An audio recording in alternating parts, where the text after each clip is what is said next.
जुटे हैं। लेकिन कुछ लोगों ने महाराष्ट्र में किसानों के नाम सिर्फ और सिर्फ राजनीति की है। महाराष्ट्र के एक वरिष्ठ नेता केंद्र सरकार में कई वर्षों तक कृषि मंत्री रहे हैं। वैसे व्यक्तिगत रूप से तो मैं उनका सम्मान भी करता हूं,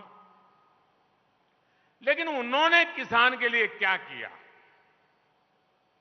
7 साल के अपने कार्यकाल में उन्होंने देश भर के किसानों से सिर्फ, यह आंकड़ा याद रखना, 7 साल में देश भर के किसानों से सिर्फ 3.5 लाख करोड़ रुपए का एमएसपी पर अनाज खरीदा।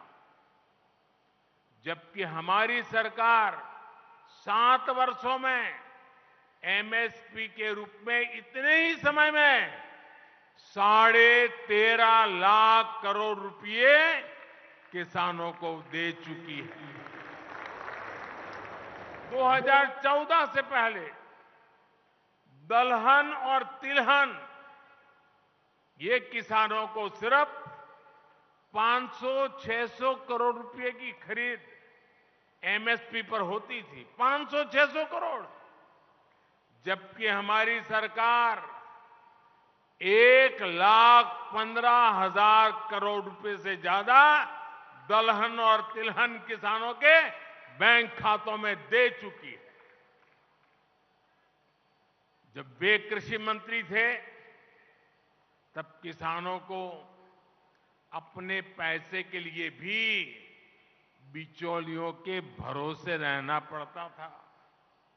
महीनों महीनों तक किसानों को पेमेंट नहीं होती थी। हमारी सरकार ने एमएसपी का पैसा डायरेक्ट किसान के बैंक खाते में भेजने का प्रबंध किया है।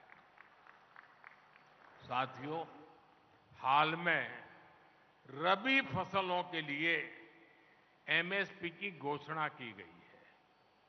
चने के एमएसपी में 105 रुपये, गेहूं और कुसुम के एमएसपी में 150 रुपये की बढ़ोतरी की गई है। इससे महाराष्ट्र के हमारे शेतकारी साथियों को बहुत लाभ होगा। गन्ना किसानों के हितों का भी हम पूरा ध्यान रख रहे हैं। गन्ने का मूल्य 315 रुपये प्रति क्विंटल किया जा चुका है।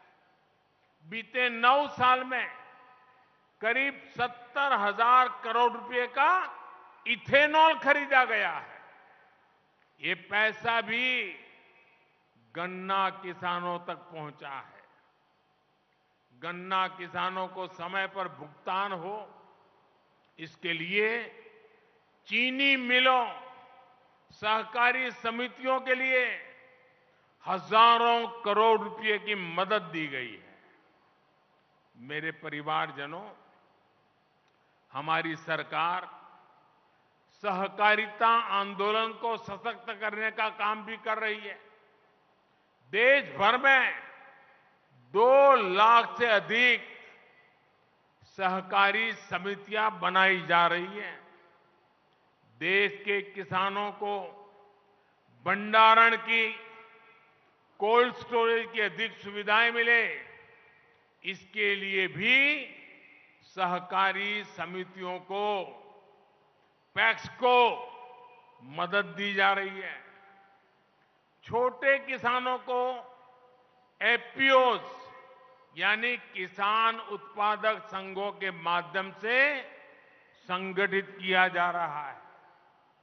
सरकार के प्रयास से अभी तक